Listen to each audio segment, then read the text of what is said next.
Mas Yani, Mak. Yani tuh kelupaan kalau ternyata Yani sempat nyimpen emas di sini.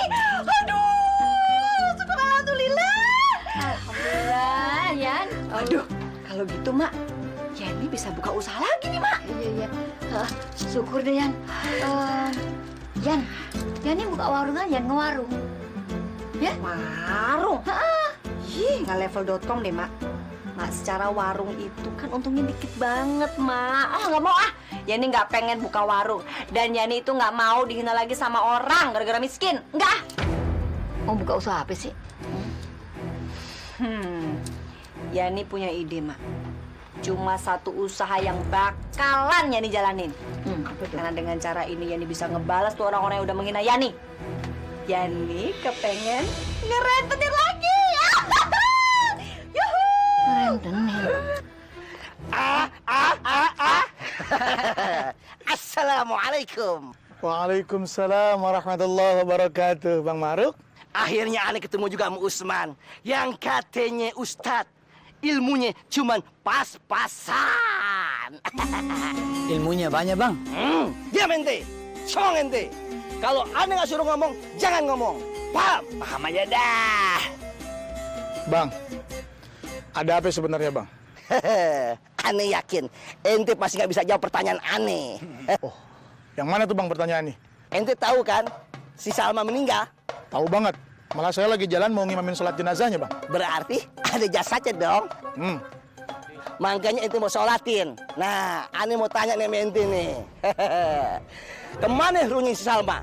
Terus yang disiksa jasad apa ruhnya? Bicara siksa, Bang Muncis itu banyak dosa. Waduh, songong ente. Mau aneh pecat. Ya, Bang. Nyamber aja orang ngomong. Saya jawab ya, Bang, ya.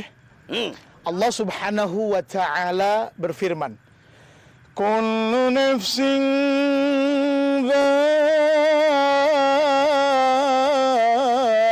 dha'iqatul maut. Setiap manusia pasti mati. Saya, Anda, dan kita semua tanpa kecuali. Apakah dia anak kecil atau bahkan sudah tua, tidak akan menjadi longgar kalaupun itu terjadi bagi orang yang usianya sudah sangat tua, pun tidak menjadi sangat sempit bagi orang yang usianya sangat dini. Artinya bisa terjadi kapan saja, di mana saja, dan untuk siapa saja. Ngomong-ngomong masalah ruh, Bang, setiap seseorang ketika hendak bertemu dengan kematian, itu saat ajal yang memang sudah ditentukan, malaikat maut akan datang. Malaikat maut siap di samping kepalanya beberapa detik sebelum nyawanya melayang, betul-betul dicabut oleh malaikat maut. Dan sebelum mencabut nyawa itu, malaikat maut akan membacakan ayat yang begitu indah. Bismillahirrahmanirrahim. Ya ayyatuhan nafsul mutmainnah, irji'i ila rabbiki radiyatan mardiyah, fadkhuli fi ibadi wadkhuli jannati. Wahai jiwa yang tenang, kembalilah kepada Tuhanmu dengan ridha, dengan keridhaan. Masuklah ke dalam golongan hamba-hambaku dan masuklah ke dalam syurgaku. Kalau yang calon matinya itu orang soleh.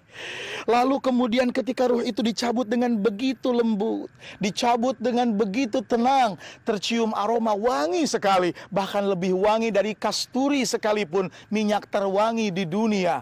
Malaikat mencium itu bahkan sampai menembus langit yang ketujuh. Malaikat akan membawa ruh itu, lalu kemudian diantarkanlah ruh tersebut mulai dari pintu langit yang pertama. Setiap malaikat yang ada di setiap langit yang dilewati, mereka menyambut dengan riang, ahlan wa sahlan wa marhaban. Siapakah gerangan ini? Begitu tampak wajahnya bercahaya dan wangi sekali. Dan malaikat maut mengatakan, ini adalah hamba Allah yang dimuliakan.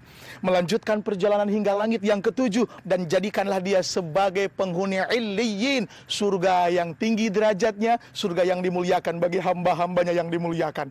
Lalu kemudian malaikat maut mengantarkan kembali ruh ini untuk dipersilahkan masuk ke dalam jasadnya kembali. Num naumatal arush, tidurlah seperti seorang pengantin. Lalu bagaimana dengan orang yang ahli? Bagaimana dengan orang yang ahli maksiat? Bagaimana dengan orang yang tidak pernah bosan untuk selalu berontak kepada Allah Subhanahu wa ta'ala? Mereka di saat detik-detik kematiannya, Mereka ditunggu oleh malaikat maut dengan bengis, siap mencabut nyawanya dengan kasar, siap mencabut rohnya dengan tanpa ampun.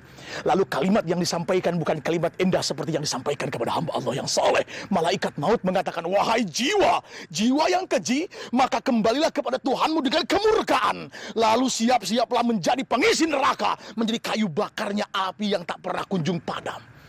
Dicabutlah roh itu. Bah! Yang terjadi adalah rasa sakit yang tak terhingga.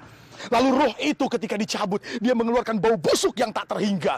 Yang apabila dibandingkan dengan bau busuk yang pernah ada di muka bumi, bau ini sudah terlalu busuk sehingga tidak bisa diistilahkan lagi dengan kata-kata.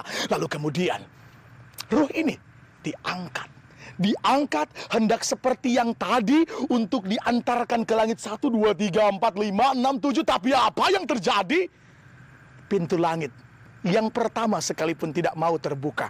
Mereka menolak kehadiran seseorang yang sudah jelas ketika di dunia dia tidak bisa berbuat baik. Yang sudah jelas ketika di dunia dia tidak bisa menjadi orang yang soleh. Yang sudah jelas ketika di dunia dia sering membangkang kepada Allah Subhanahu wa Ta'ala.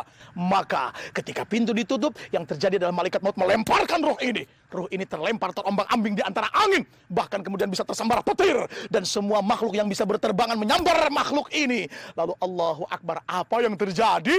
Roh ini dilemparkan agar kembali ke jasadnya, disambut oleh 2 malaikat dan berkata, "Man rabbuka? Siapa Tuhanmu?" Dia tidak akan pernah bisa menjawab pertanyaan itu. Pertanyaan yang datang dengan bengis, pertanyaan yang tanpa ampun. Yang ada mereka gemetar dan tidak bisa menjawab. Aku tidak tahu. Wa ma imamuka? Aku tidak tahu. Wa man nabiyuka? Dan aku tidak tahu. Ketika ditanya, wa ma kiblatuka? Apa kiblatmu? Aku tidak tahu. Serta merta tanpa ampun. Dah!